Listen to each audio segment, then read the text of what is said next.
Akkam jirtan kabajamtootaa fi hordoftoota miidiyaa madda nageenyaa oduu isinitti himaa oduu waliin ana jirsuu wallooti. Ilmaan Oromoo aanaa baatee jireenya isaanii idilee haala gaariin geggeeffataa jiru.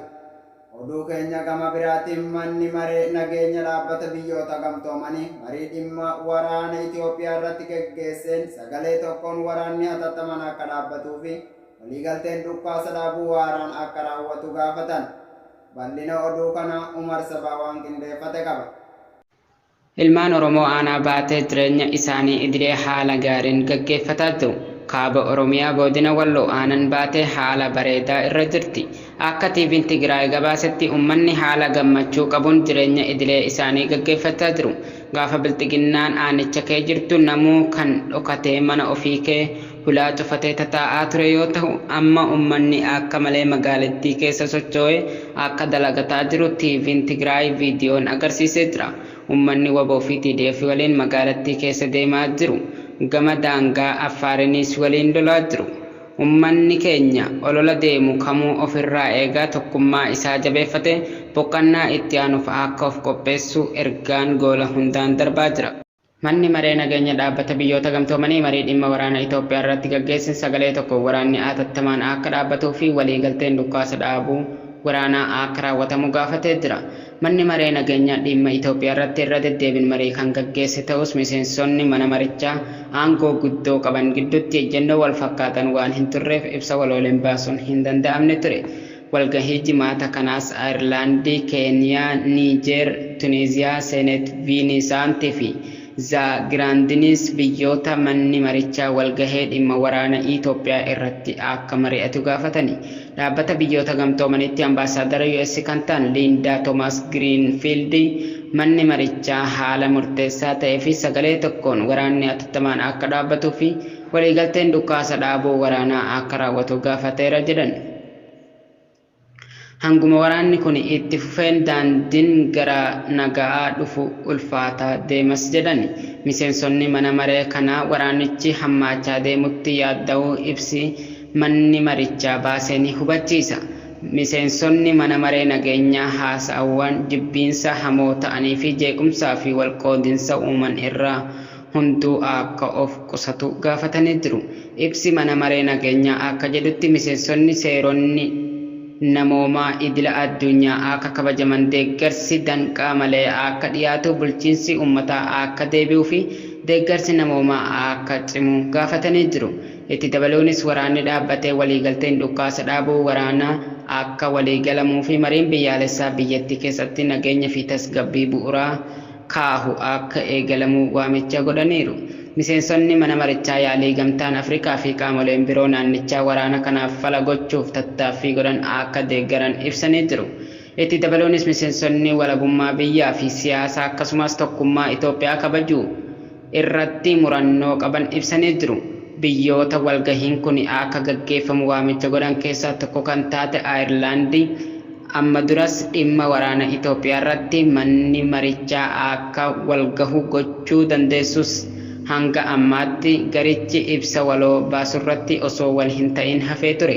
Manni marichaa dhimma waraana Itoophiyaa irratti ibsa waloo ji'oota 6 dura erga baasee hanga ammaa baasuu kan hin dandeenyeef biyyoota 5 aangoo viit paawar qaban keessaa Raashiyaa fi Chaayinaan dhimma keessoo Itoophiyaa keessa hin galu jechuu isaaniitiin ergaa waraanni Itoophiyaa eegalame manni maree nageenyaa UN ibsa waloo yeroo baasu kun isa lammataati.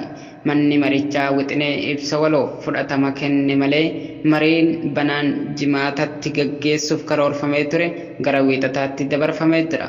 Manni marichaa dhimma waraana Itoophiyaa irratti amma dura yeroo 10 mari'atee jira. Sababa waraana kaaba Itoophiyaatti dhalatee naannolee Tigraay, Amaaraa fi Affaar keessatti walumatti namootni miiliyoona 7 ol ta'an deeggarsa namoomaa akka barbaadanii fi Tigraay keessatti qofa namootni walakkaa miliyoonaa ta'an fixee beelarra jiraachuu UN ibsee jira. Hattoonni kaabinee magaalaa Sanbatee mandeeffate uummata gara duulaatti erguuf dhama'aa jirtu jalaa fashalaa'e. Bal'ina oduu kanaa akka itti aanutti isiniif dhiyaate. Hattoonni kaabinee magaalaa Sanbatee mandeeffate uummata gara duulaatti erguuf dhama'aa jirtu jalaa fashalaa'e. kaaba Oromiyaa Walloo magaalaa Sanbatee keessatti hattoonni kaabinee godinicharraa baqattee magaalaa Sanbatee mandeeffattee uummata maallaqaa fi qawween gowwoomsitee gara duulaatti ergaa turte jalaa fashalaa'e. Olola sobaa wayyaaneen kamiseetti namaa fi qabeenya uummataa barbadeessaa jirti jechuun uummata jiillee sossobdee gara duula naftanyaa wajjin loluutti ergaa kan ture guutuun guutuutti jalaa fashalaa'eera. Jamaal Afroo Piippiin godina Walloo kamisee kan ta'e namoota shira kana jalaa fashaleesse bilbilaan arrabsoo fokkotaa arrabse. Piippiin abdii kutattee akka yaada isaaniitti uummata jiillee dhummuugaa fi hartummaa furse walii garagalchitee wal ficcisiisuuf yaalaa kan turte. Amma shirichi guutuun guutuutti jalaa fashalaa'eera. Uummanni kamisee dawaa caffaa dawwee hartummaan humnoota woboo fi TDF'n waliin qindoomuun humnoota mootummaa Abiyyii barbadeessaa jiru. Yeroo ammaa caffaa keessaa baasuun kaarra qorii iddoo jedhamu geessaniiru. Waraanni Abiyyii hedduun dhumee hedduun harkaan booji'amee jiraachuun beekame. Humnootni waboo fi TDF dabalatee dhaabbileen riphee loltoota 9 kanneen mootummaa Itoophiyaa qawweedhaan waraanaa jiran yeroo ammaa Waashingtan DC'n waliigaltee saandaa mootummaa ce'umsaa waliif mallatteessanii jiru. Bal'ina oduu kanaa Sayyid Dawwee waan qindeeffate qaba.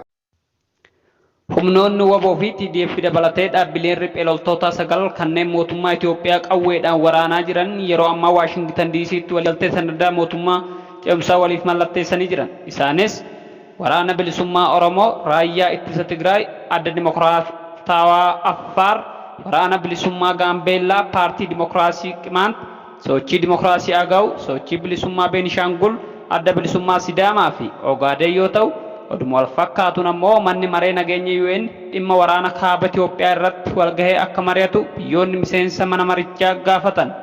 Ayirlaand, Keeniyaa, Niijer, Tunisiyaa, Seent Viinsaantii fi Zaagiriindaanis biyyoota mana marichaa walgahee dhimma waraana Itoophiyaa irratti akka mari'atu gaafatan ta'uu UN'tti ergamni Ayirlaand himeera.